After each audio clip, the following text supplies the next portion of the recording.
नदुवार बियाब दुलाराय बाथौ गौथुमनि जा सिउसा दालाय आफादनि नैबे गोथार सिबिसालियाव जोंहा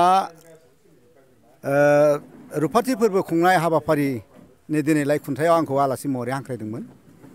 बिनि गेजेरजों आङो फोरमायनो सानदों नैबे जा नदुवार बियाब दुलाराय बाथौ गौथुमनि जोङो गायसननानै होफैनाय सिउसा दालाय आफादा गासै दिनै 25 बोसोर जाबाय। बे 25 बोसोराव आगान होनाय लोगो लोगो रुफाथि फोरबो खुंनांगौ जोंहा संबिधान बादियै दिनै सिउसा दालाय आफादनि मानगोनां आफादगिरि नेहाथारिजों लोगोसे रायजो राजा बिथांमोना रुफाथि फोरबो खुंनो थाखाय दिनै लाहार फाहार खुन्था गायसनबाय।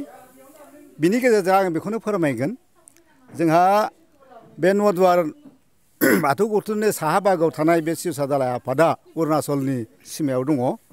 बे सिमायाव थानायखाय जोङो बे बाथौ सिबिसालिखौबो जोङो नैबे रुफाथि फोरबो खुंनायनि गेजेरजों माखासे जोङो सावरायलायनायनि गेजेरजों सिबिसालिखौबो लुनायनि हाबाफारि सावरायबाय थानाय जादों।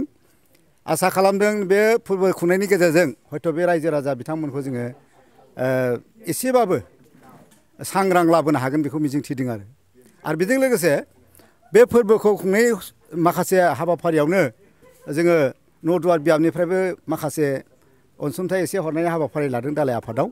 बेखौबो जोङो दिनै बे नैबे खुन्था गायनायनि गेजेरजों आं फोसावबाय।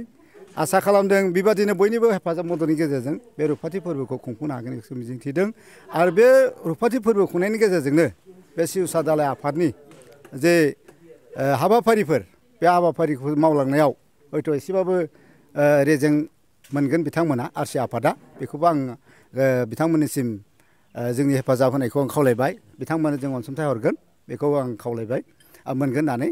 आरो बेजों लोगोसे मा होनो जोंनि बे दुलाराय बाथौ गौथुमनि बिथोन बायदियैनो बे जोंनि सिउसा दालायफोराव थानाय माखासे सिबिसालिनि गेजेरजोंनो जोङो ओनसोलनि माखासे गोरों गोराजों लोगोसे मेलेमजिबि बिथांमोनखौबो नैबे जथुम्मायाव हांख्रायनाय जादों। आरो बे हांख्रायनायनि गेजेरजोंनो जोङो दिनै सावरायनायनि गेजेरजों मोनसे दिनै डेलिगेट सेसनबो लानाय जादों। बे डेलिगेटआव सावरायनानै जों थि खालामनो थांखि लादों।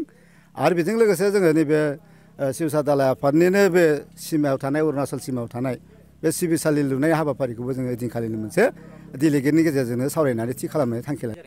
बेखौ गोथार बाथौ सानखौ बे सिउसा दालायफोरनि रुफाथि फोरबोजों साननैनि हाबाफारि लानानै बे खुंथायखौ खुंनो थाखाय लानाय जादों। बेवहाय जोंनि जिल्लानिफ्राय बिसनाथ जिल्ला दुलाराय बाथौ गौथुमनि लाइमोन आफादनि मावबादायाव लाफानाय जादों।